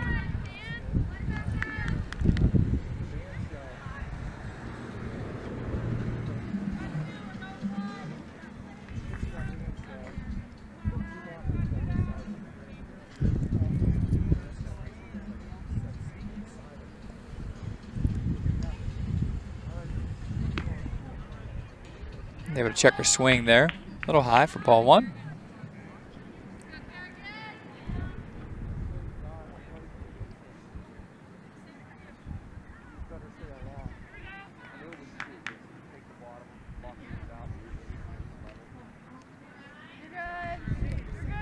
Ball 2. 2-0 now. 2 outs, shoot 1.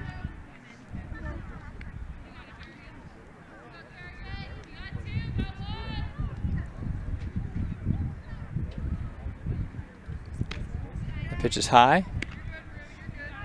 And Riley finds herself now down in the count. 3 balls and no strikes.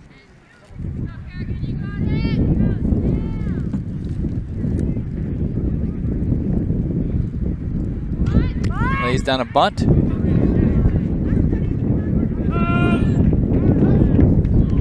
Scoops that out at first base, and the inning is over. The Raiders now staring at a large deficit going into the bottom of the 6th. 8-0. And they want to put some friendly runs on the board here.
And here we go to start the bottom of the 6th.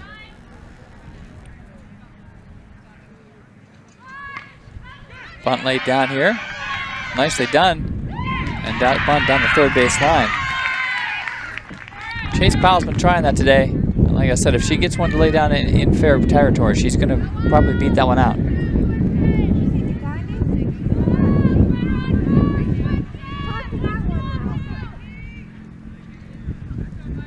So Powell is on first.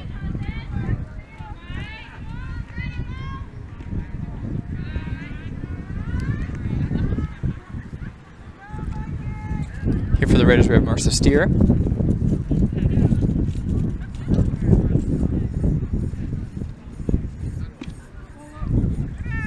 That one's low. The count is now 2-0. Raiders have a runner on first base. No outs. Bottom of the 6th. This is driven towards center field. Well fielded out there in center, though, by number 12. That's Jenna McClish.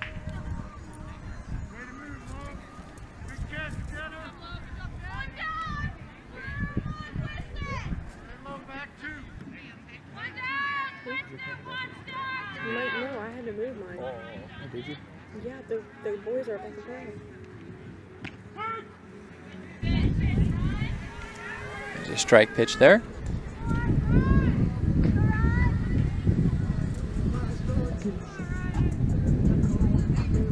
And there's the delivery, and that's kind of a check swing that goes foul. That's actually my fault. Really? Yeah.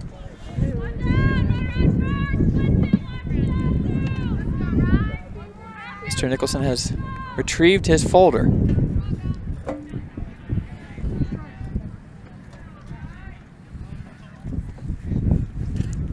And the delivery. This is hit towards second base. Picked up for the out.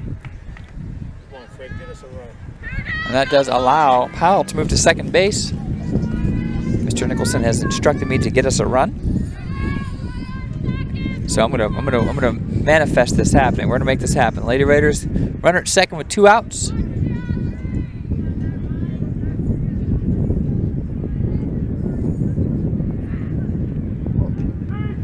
That's a strike called. Riley Troy still going strong here for the Quakers.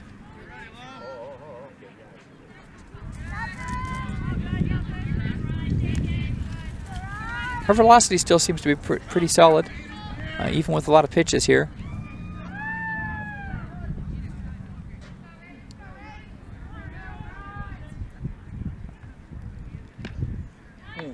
Swing and a miss there. We are now at 2 strikes. And if this run's going to come home, we're going to need something hit solidly here towards the outfield.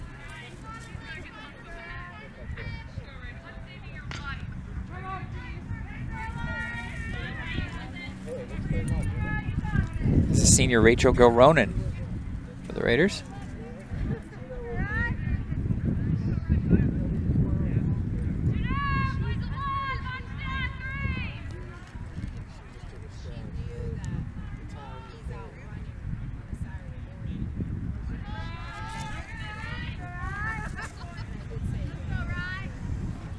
And I believe we're at a 2-2 count right now.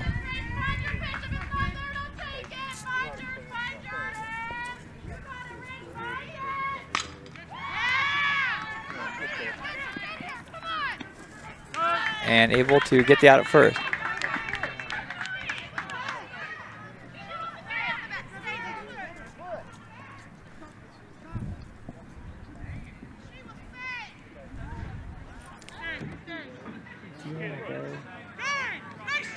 See if you can get some tent over there and run that camera. You want that? Yeah. Okay. It might be stationary right now, but you can always you can move the camera just like you want to keep the picture in the batting screen. Okay. We're gonna try. See what you can do.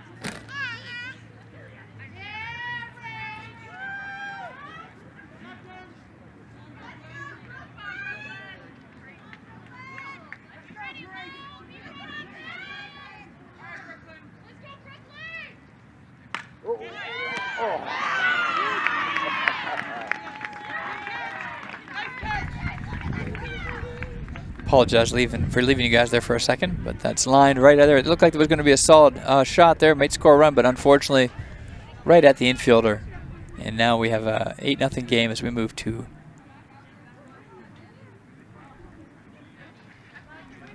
the next 7th inning.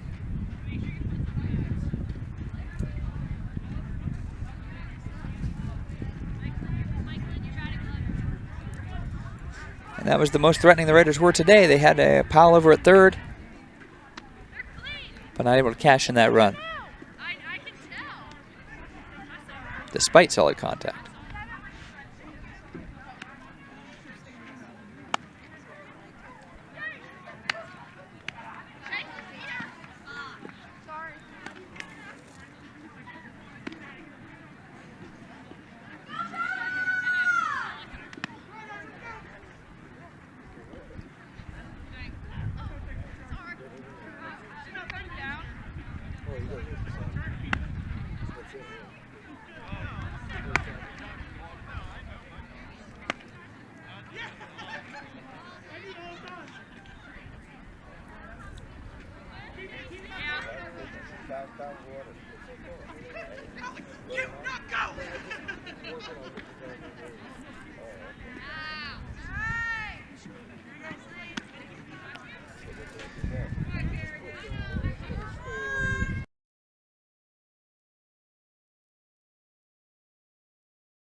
And Riley returns to the mound here for the 7th inning for the Raiders.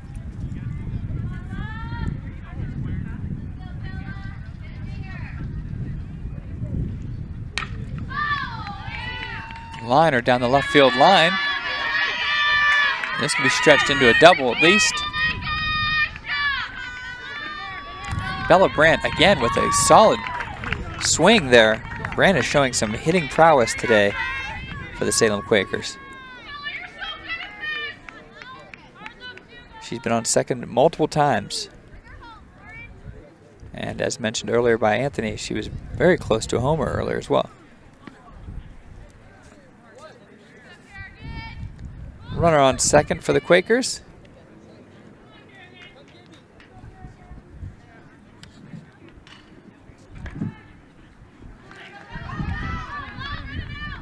Back towards the pitcher.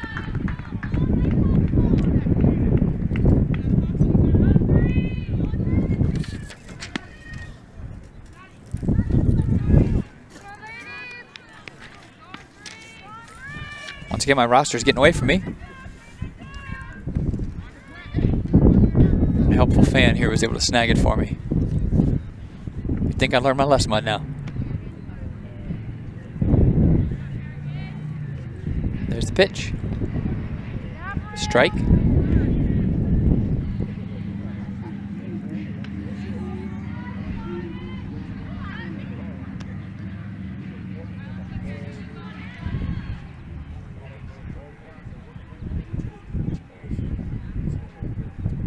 There's a swing and a miss. And the runner's able to move to third, though. Unencumbered. Did not notice her going there, so she's able to get to third rather easily.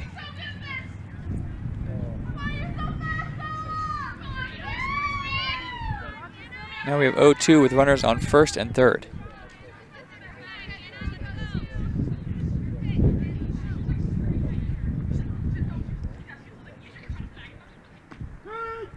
And there's a strike call.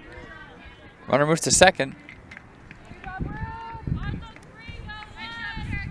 The runner's right now just able to move for the Quakers ahead without much resistance. Second and third now with one out. Top of the 7th inning.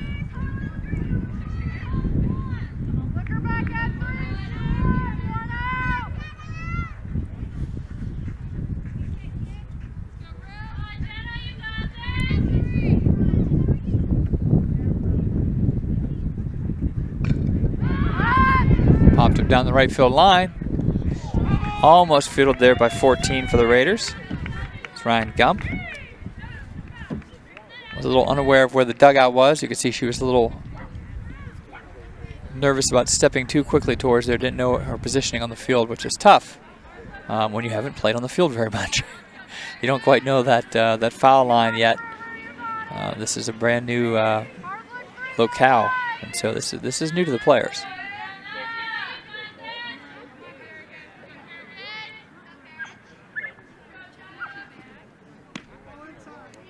That pitch is inside.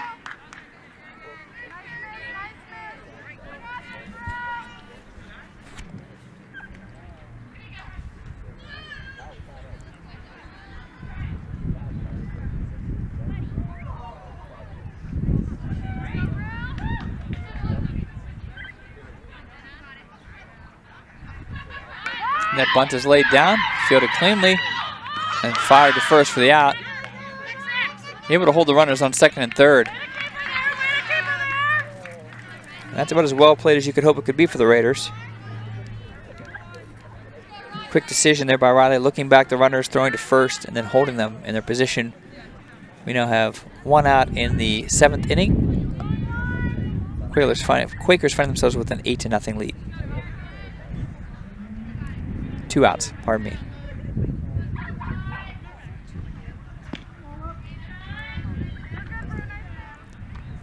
Ball won a little bit high there.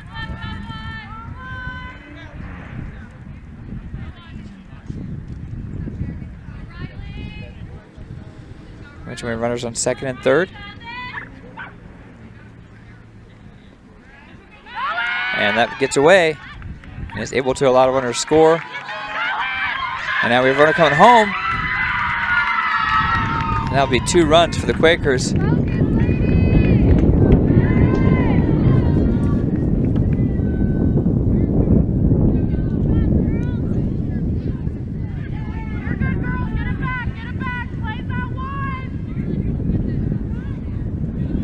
And that will move the Quakers to a 10-0 lead here in the top of the 7th.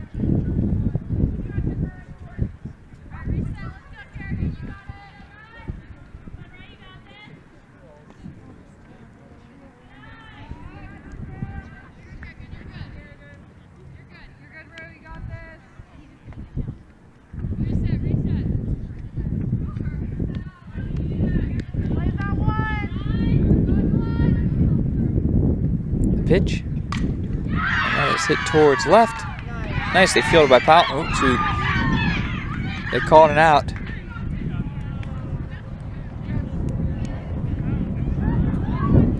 She had the ball long enough there to call that an out. It did come out eventually, but she had it well secured for long enough where the umpire says that is an out.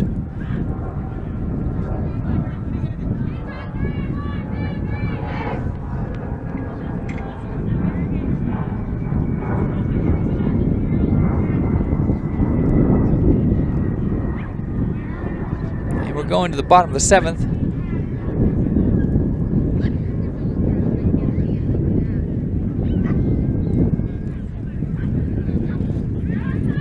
The Raiders have been looking to put that run on the board. They've had a few opportunities.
Stepping in here for the Raiders, we have number 4. This is Kerrigan Riley.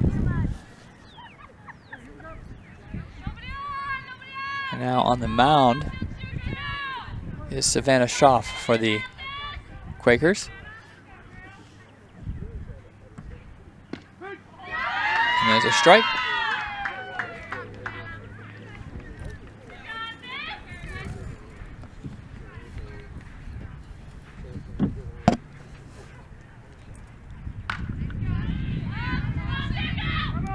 That's a foul ball down the left field line.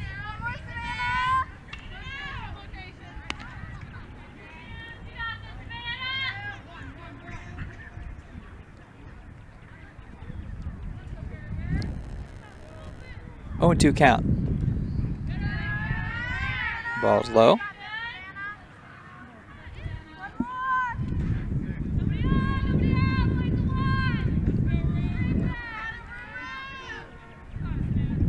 And the 1-2. A swing and a miss. Nice pitch there by Schaff to get the out.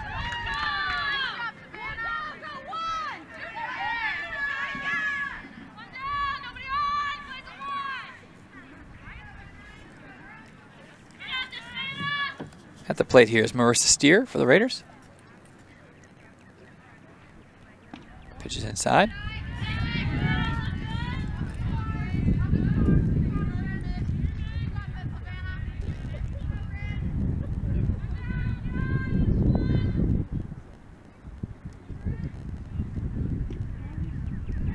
That's a ball inside. Moves the count to 2-0.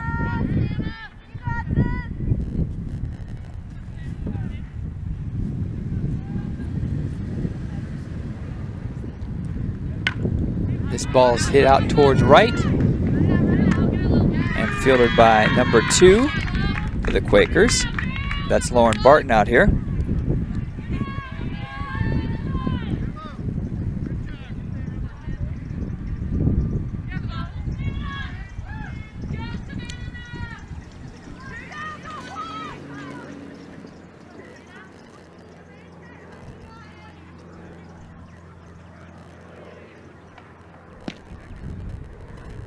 That pitch is inside.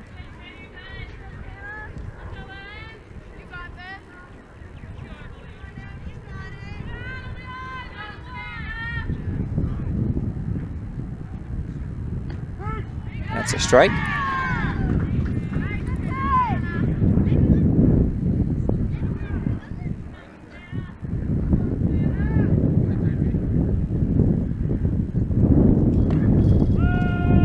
Foul ball. We have 2 outs right now in the 7th inning.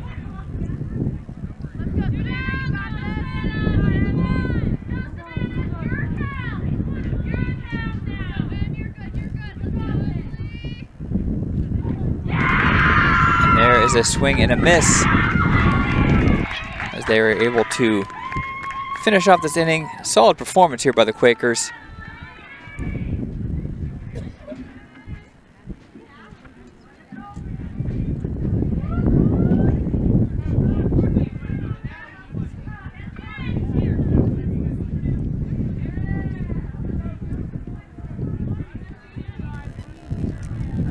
We will now be resetting for their doubleheader. However, we're going to move over to the baseball field now. I'm sure the Raiders are looking for a different result in the second half of this double. Don't forget on Monday, if you're looking for more softball, we will be bringing you the girls' game here as well Monday. So feel free to tune in. We thank you for joining us, and tune in a bit for some baseball.